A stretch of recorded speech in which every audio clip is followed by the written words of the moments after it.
ငယ်ချင်းများအားလုံးမင်္ဂလာပါဗျာဘတ်လို့တင်နေကြတော့ငါဥစီပြည့်ညင်နှလုံးဝမရှိစေတဲ့တအားသမီးဝင်စေတဲ့လူကူမြန်ဆက်ချက်နီလေးနဲ့လမြောက်ဝေမှာပေါ့နော်အရင်ဆုံးဒါတွေကြတော့ကျွန်တော်တို့ပြင်ထားရမယ့်ပစ္စည်းလေးတွေပါနော်ချင်းတို့ဒါကြတော့ကျွန်တော်တုံးထားတဲ့ငါဥလေးပေါ့နော်အရင်ဆုံးကျွန်တော်တို့ငါဥတွေအရင်လာစေးထားပေးပါမယ်စားထည့်ပေးပါမယ်ရှာလကရေထည့်ပေးပါမယ်ဒီနေရာမှာရှာလကရေမရှိဘူးဆိုရင်တံပြားသေးတို့မကြီးရေတို့နဲ့အကောင်လုံးသုံးလို့ရပါတယ်နော်ပြီးကျွန်တော်တို့ခပ်ပြည့်ဖြည်းလေးပုတ်ပေးပါမယ်ပြီးရေပြောင်းနေအောင်သုံးလက်ခါလောက်တော့စေးထားပေးပါမယ်ပြီးကျွန်တော်တို့ငါဥတွေအရင်လာပြုတ်မှာပေါ့နော်ဆပ်လင်ထည့်ပေးပါမယ်နနပေမြစ်ထည့်ပေးပါမယ်ပြီးတော့ဂျင်းထည့်ပေးပါမယ်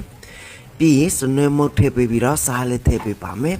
စူပွားလာအောင်ကျွန်တော်တို့အရင်စောက်ထားပေးပါမယ်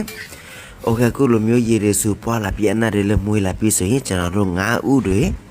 ထည့်ပေးပါမယ်โอเคပြီးကျွန်တော်တို့နောက်ထပ်3မိနစ်လောက်ထပ်ပြုတ်ထားပေးမှာပေါ့နော်ချင်းငချင်းတို့ဒီနေ့တိုင်းချက်စမ်းကြည့်ပါနော်ညင်နာလုံးဝမရှိပဲနဲ့ဟင်းနေမြများလည်းနဲ့သမင်းတအားမိုင်စရတဲ့ဟင်းဘောတစ်မျိုးလိုလည်းပြောလို့ရတာပေါ့နော်โอเคခုလိုမျိုးပြန်စူပွားလာပြီးဆိုရင်ကျွန်တော်တို့မီးပိတ်ပြီးတော့ငါဥတွေစေထောက်ပေးပါမယ်โอเคငါဥတွေလေးရပြီဆိုရင်ကျွန်တော်တို့လာစားချတော့ပါမယ်နော်စီထည့်ပေးပါမယ်ပြီးရင်ကျွန်တော်တို့ထောင်းထားတဲ့ဂျင်းကျက်သွန်ဖြူကျက်သွန်နီထည့်ပေးပါမယ်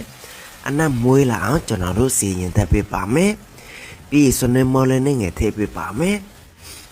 โอเคပြီးရင်ကျွန်တော်တို့ငရုတ်တီးအကြမ်းမှုန့်တွေထည့်ပေးပါမယ်အစားကျတော့ကိုစားနိုင်သလားပေါ့နော်ပြီးရင်အရောင်တဲ့မော်လည်းနဲ့ငယ်ထည့်ပေးပြီးတော့ငရုတ်တီးအစမ်းနဲ့ပြောတော့တဲ့ဒီစီထည့်ပေးပါမယ်ငရုတ်တီးတွေလည်းဆန်းနဲ့ပြောတော့ပြီးဆိုရင်ကျွန်တော်တို့ငပိလည်းနဲ့ငယ်သုံးပေးပါမယ်နော်ဒီကလေးချင်းငယ်ချင်းတို့မကြိုက်ဘူးဆိုရင်မသုံးလေရပါတယ်ဗျโอเคငရုတ်တီးနဲ့တွေလည်းနဲ့မွေးလာပြီးဆိုရင်ကျွန်တော်တို့ထူထားတဲ့ဆပ်လင်ထည့်ပေးပါမယ်ပြီးတော့ခရမ်းချင်တီးတွေထည့်ပေးပါမယ်ပြီးအလုံးသမားတော့ကျွန်တော်တို့စီပြန်တက်ပေးပါမယ်โอเคပြီးကျွန်တော်တို့ရေလေးထည့်ပေးပြီးတော့ခဏလောက်တည်ထားပေးပါမယ်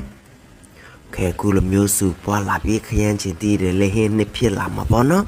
ဟင်းရောင်ကျွန်တော်ပြောစမလို့ပေါ့နော်ချင်းကြီးတို့ခရမ်းချင်တီးတွေလည်းကြည်လာပြီးဆိုရင်ကျွန်တော်တို့ရတာလာစားမှာပေါ့နော်စားထည့်ပေးပါမယ်ကြက်တမုတ်ထည့်ပေးပါမယ်နောက်ဆုံးကျတော့ချုံမောလေးထည့်ပေးပြီးတော့ရှင်းနဲ့ပင်နဲ့ငယ်ထည့်ပေးပါမယ်ပြီးတော့မဆလာတွေထည့်ပေးပါမယ်ပြီးအလုံးသမားတော့ကျွန်တော်တို့ပြန်မှုပေးပါမယ်ခုလိုမျိုးဟင်းနဲ့တွေလည်းဖြစ်လာပြီးဆိုရင်ကျွန်တော်တို့ငါးဥတွေထည့်ပေးပါမယ်ပြီးအလုံးသမားတော့ကျွန်တော်တို့ပြန်မှုပေးမှာပေါ့နော်ခဲပြီးကျွန်တော်တို့ဖောင်းလက်အုပ်ထားပေးပြီးတော့ပြန်ချက်ထားပေးပါမယ်ကဲခုလိုမျိုးပြန်စုပွားလာပြီးရေတွေလည်းခန်းလာပြီပေါ့နော်ချင်းတို့တို့နဲ့ကျတော့ဘာမှပြောစမလို့ပေါ့နော်အနက်လက်တအားလည်းမွေးနေပေါ့နော်တကယ်လို့ငါဥတွေအတောင်းတွေကြီးတော့မယ်ဆိုရင်ချင်းတို့ပိုင်းနဲ့မယ်ဆိုရင်လည်းရပါတယ်ဗျโอเคကျွန်တော်တို့မွေလို့လည်းအားလုံးသမားနဲ့ပြည့်စုံရင်အရသာမြည်ကြည့်မှာပေါ့နော်လူရထက်တယ်လို့ရပါတယ်ဗျချင်းတို့ကျွန်တော်ကျတော့အချင်းရငယ်ရနေနေပေါ့နေတယ်လို့မကြီးရေလေးနဲ့ငယ်တုံးထားပါတယ်နော်ပြီးတော့စားလည်းငယ်ထက်ထက်ထားရပါတော့ချင်းတို့ပြီးရေချောင်းစီပြန်လာတဲ့အထိကျွန်တော်တို့ပြန်ချက်ထားပေးမှာပေါ့နော်ပြီးကိုလူတွေနေတော်လာလေးရပြီဆိုရင်ငရုတ်တီဆိုင်လည်းအုပ်ပေးပါမယ်ပြီးတော့ရှမ်းနဲ့ပဲလည်းထပ်အုပ်ထားပေးပါမယ်ဒီနေ့ကျတော့ရေချက်ချောင်းစီပြန်လဲနေဟင်းနဲ့များလဲနေကျွန်တော်ကချက်ထားတာပေါ့နော်သမင်းမိုင်စရတဲ့ဟင်းသက်ခွာကျတော့ရိုက်ပေါ့နော်ချင်းကြီးတို့ခုလိုမျိုးကျွန်တော်ချက်ရတာမြင်ပြီးတော့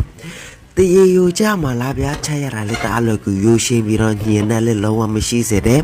လိုက်ချက်စမ်းကြည့်ကြရအောင်နော်ဒါဆိုကျွန်တော်ဆက်ချက်စင်ပြတယ်လို့ပြင်ထားလို့ရပါပြီဗျာချင်းကြီးတို့ခုလိုမျိုးကျွန်တော်ပြင်ထားတာမြင်ပြီးတော့